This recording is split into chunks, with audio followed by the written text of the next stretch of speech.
우리가 성경을 펴놓고 읽을 때 가끔 진한 감동이 올 때가 있습니다. 또 평소에 잘 깨닫지 못했던 말씀이 그날따라 특별히 깨달아지면서 마음이 뜨거워질 때가 있습니다.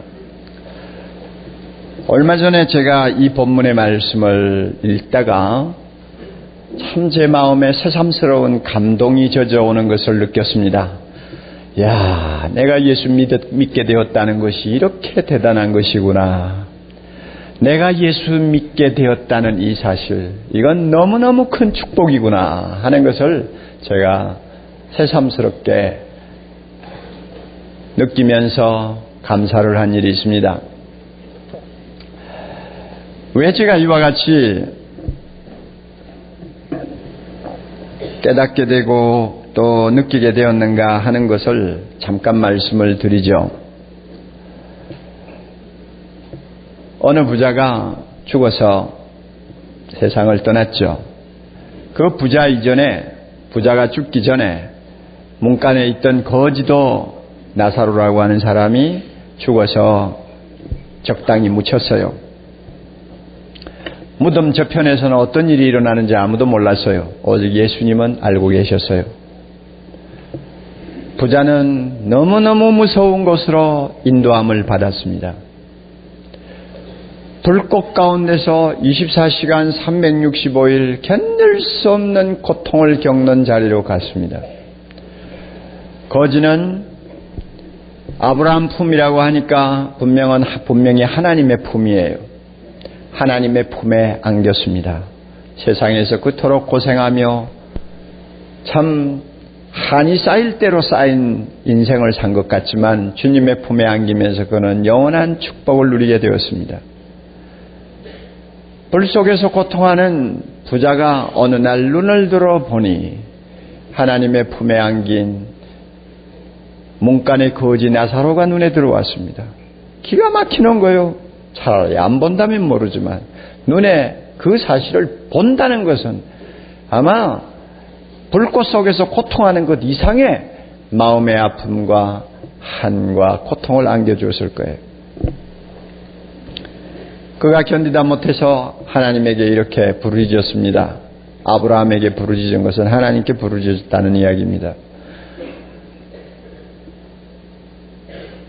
나사로를 나에게 좀 보내주세요. 그리고 내 혀에 물 한 방울만 찍어서 떨어뜨리게 해주세요. 내가 이 불꽃 가운데서 너무너무 고통합니다. 아버지 아브라함이여, 나사로 좀 보내서 한 방울의 물만 내 혓바닥에 적셔주세요. 놀랍게도 하나님은 거절하셨어요. 물 한 방울 달라는 요구가 너무나 냉정하게 거절을 받자 이 부자는 거기에서 멈추지 않았어요. 하나님, 저 나사로를 다시 살려서 세상에 있는 우리 형제 5명에게 좀 보내주세요. 그래서 그들로 하여금 예수 믿고 이 무서운 곳에 오지 않도록 좀 해주세요. 하나님께서 그 요구도 노우라고 대답하셨어요. 요사의 사람 같으면 하나님 아버지, 내 아내가 세상에 있습니다. 내 아들, 딸들이 세상에 있습니다. 그들을 좀 전도할 수 있도록 나사로를 보내주세요 할 텐데 자기 처자는 전혀 생각 안 하고 형제 5을 생각한 거 보니 참 옛날 사람은 옛날 사람이에요. 그렇죠?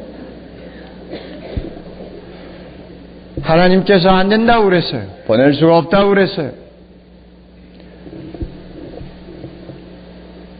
세상에는 이미 복음을 전하는 사람들이 많이 있다.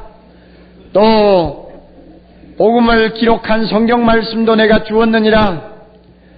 성경 말씀을 읽으면 믿을 수 있고 복음을 전하는 자의 말에 귀를 기울이면 누구든지 들을 수 있느니라. 그러니까 죽은 자 살아서 갈 필요가 없다 하는 이야기입니다. 부자가 액을 먹고 그랬습니다. 아닙니다, 하나님 아버지. 죽은 자가 무덤을 열고 일어나서 뭔가 한마디를 하면 사람들 다 믿을 것입니다. 우리 형제들도 믿을 것입니다. 부디 좀 그렇게 해주세요. 아니야, 내 말이 틀렸어. 복음을 전하는 자들의 말을 우습게 여기고 듣지 아니하는 사람은 죽어서 살아난 사람이 찾아와서 전해도 안 듣는다 하시고는 이런 지하에 거절하시는 장면을 보았습니다. 우리 보았죠? 그 말씀 읽으면서 야, 그렇구나. 죽은 자가 살아서 나에게 와서 전해도 나는 사실은 믿을 수 없는 사람이에요. 못 믿어요, 절대. 믿을 수가 없어요. 그럼에도 불구하고 내가 믿고 있지 않아요. 내가 믿고 하나님의 자녀가 되었잖아요. 할렐루야. 내가 믿고 하나님께서 준비하신 영원한 영생을 얻을 수 있다는 확신을 갖고 있잖아요. 야, 내가 어쩌다가 이렇게 예수님을 믿게 되었지 생각하니까 너무나 황홀한 거예요. 죽은 나사로가 찾아와서 천국이 이렇더라, 지옥이 이렇더라 하고 설명을 해도 믿을까 말까 한 내 자신이 이렇게 죽은 자를 만나지 않아도 성경 말씀 보고 믿었고 전도하는 자의 말을 듣고 내가 믿었다는 사실이 얼마나 감사한죠.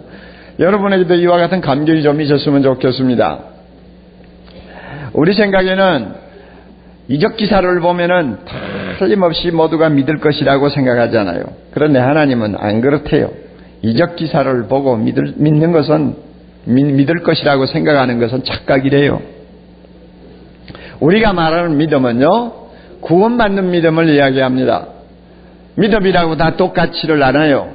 구원받는 믿음이요. 구원받는 믿음은 예수님이 하나님이시여 예수님이 사람으로서 나의 구원자가 되시는데 그분이 나의 죄를 대신하여 십자가에 죽으셨음을 받아들이는 것입니다. 그리고 그가 사흘 만에 부활하셔서 나의 모든 죄를 다 용서하실 수 있는 하나님의 아들이요 구원자 되심을 인정하는 것입니다. 내가 예수 믿기만 하면 모든 죄를 용서받고 하나님의 자녀가 될 뿐 아니라 영생을 값없이 얻을 수 있다는 것을 확신하는 것입니다. 이게 믿음이요. 구원받는 믿음이요. 빈센트 필이라고 하는 한때 미국의 100만인의 목사라고 별명이 붙었던 인기 절정의 목사님 계셨죠. 그분은 긍정적인 사고를 가지고 많은 사람에게 영향을 주었어요. 그 사람은 우리의 근심을 쫓아버릴 수 있는 공식을 하나 만들었습니다. 그래서 사람들에게 그것을 가르쳤어요. 마음에 근심이 있어요. 잠이 안 와요. 내 시키는 대로 하세요. 자, 나는 할 수 있다고 하는 긍정적인 믿음을 가지세요. 그리고 내가 하려고 하는 일이 반드시 잘 될 것이라는 낙관적인 믿음을 가지세요. 그리고 셋째는요, 내가 하는 일을 하나님이 반드시 도와주실 것이라고 하는 신앙적인 믿음을 가지세요. 이 세 가지, 자기를 향한 긍정적인 믿음, 자기 일에 대한 낙관적인 믿음, 하나님의 도움에 대한 신앙적인 믿음, 이 세 가지 마음에 꼭 담으세요. 그리고 아침에 일어나서는, 매일 아침마다 일어나서는 3번씩 큰 소리로 외치세요. 나는 믿는다. 나는 믿는다. 나는 믿는다. 이렇게 하면 당신의 마음에 근심이 날아가고 생각하던 일들이 잘 풀릴 것입니다. 이렇게 가르쳤어요. 자, 이런 믿음도 우리가 세상을 살 때 필요합니다. 자기를 불신하고 무슨 일이 되겠어요? 자기가 하려고 하는 일에 대해서 여러분 어떤 소망이 없이는 무슨 일을 하겠느냐 그 말이에요. 예수를 믿다가 보면 이와 같은 믿음도 필요해요. 그러나 이 믿음은 내가 구원받는 거하고는 관계가 없는 믿음이에요. 구원받은 사람이 써먹으면 괜찮은 믿음이지만 구원받지 못한 사람이 써먹는 것은 그건 자기 체면이요. 아무 의미가 없는 거예요. 여기서 말씀하는 믿음 뭐냐?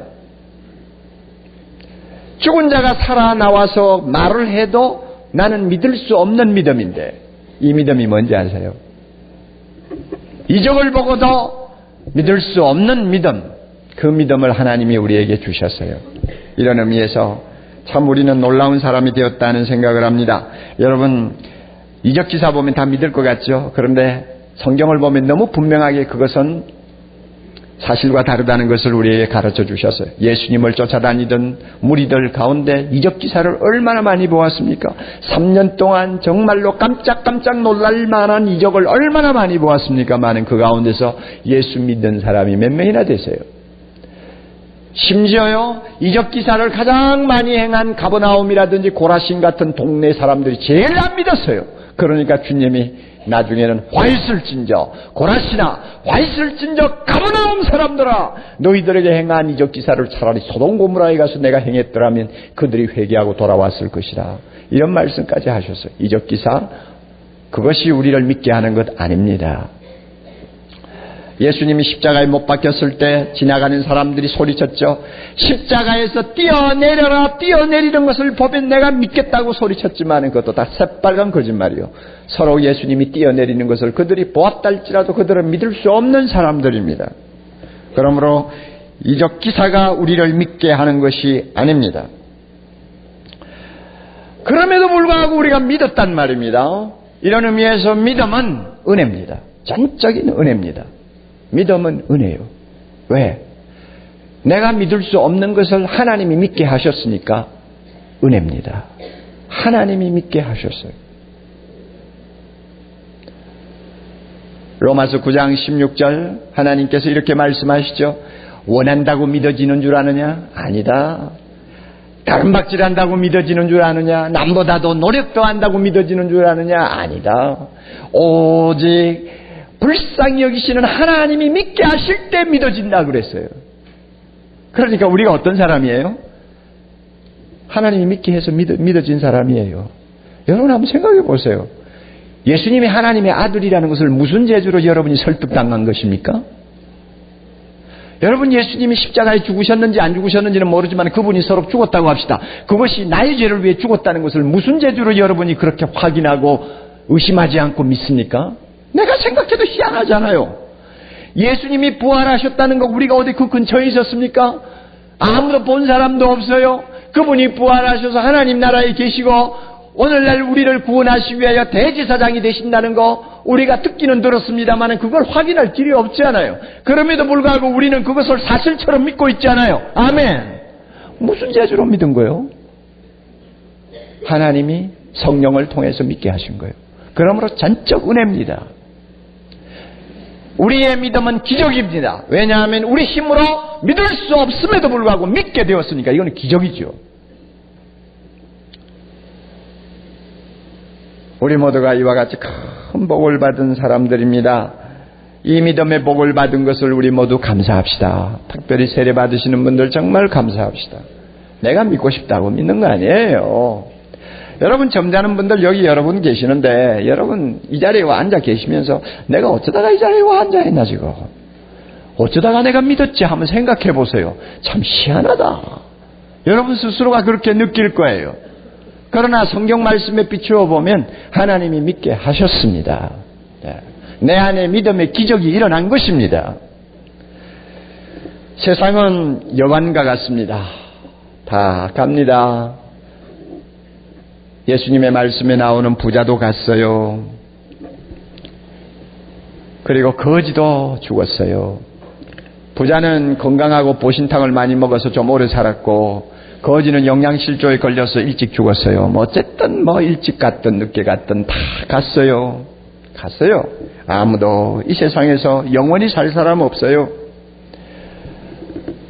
한국의 경제를 이끌어온 거인 한 사람이 얼마 전에 우리 떠났잖아요. 자, 그분도 갔어요. 그가 병상에 누운 이후에 어느 목사님이 가서 전도를 했다는 말도 들었습니다마는 과연 그분이 믿으셨는지는 잘 모르겠어요. 부디 참 기적의 믿음이 그의 가슴에 일어나서 구원받았기를 바랍니다. 그러나 확신은 할 수가 없어요. 17년 전에 제가 만나서 전도했을 때는 웃기만 하고 계시던 분이에요. 다 가요. 우리 옆집에 며칠 전 30대 초반의 미혼녀입니다. 직장을 다니면서 아주 전문 인력이죠.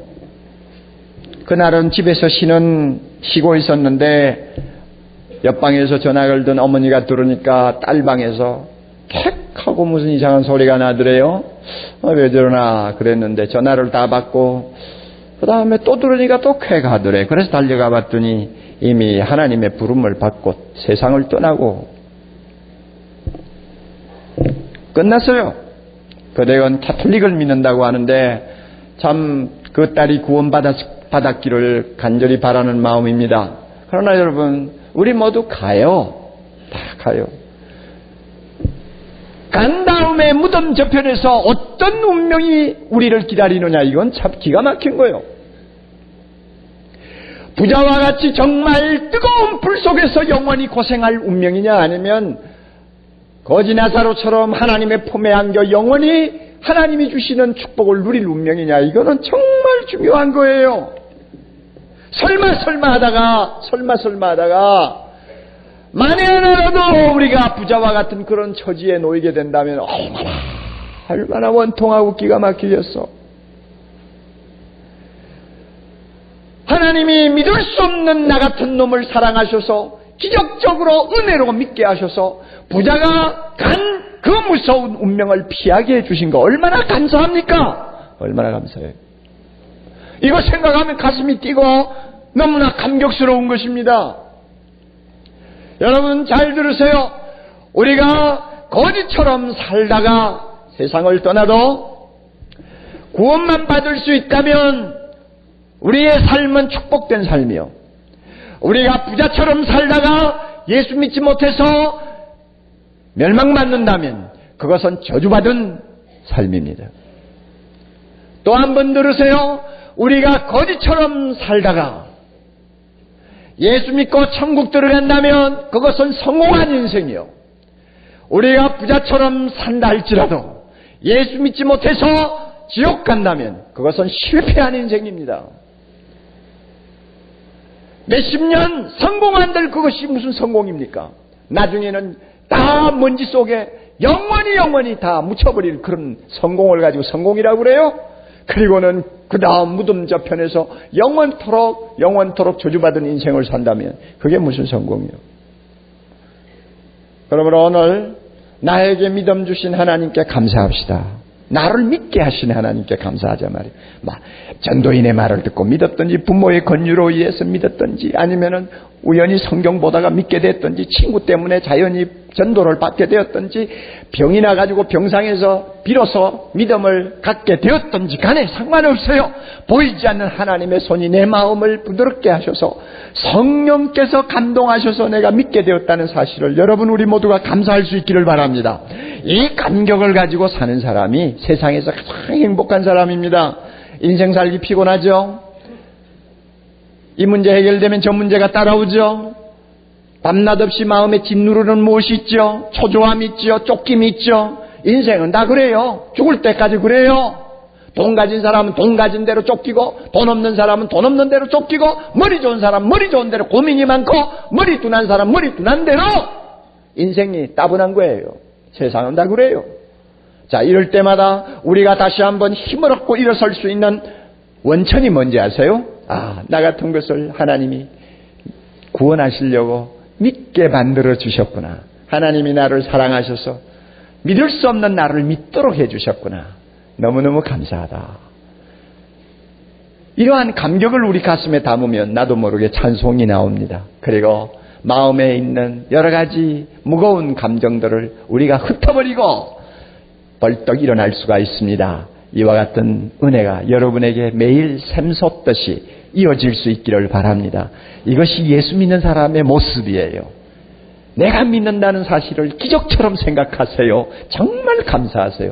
그러면 웬만한 인생의 무거운 짐 우리는 짊어지고 달려갈 수 있습니다. 이와 같은 은혜가 여러분에게 있기를 바랍니다.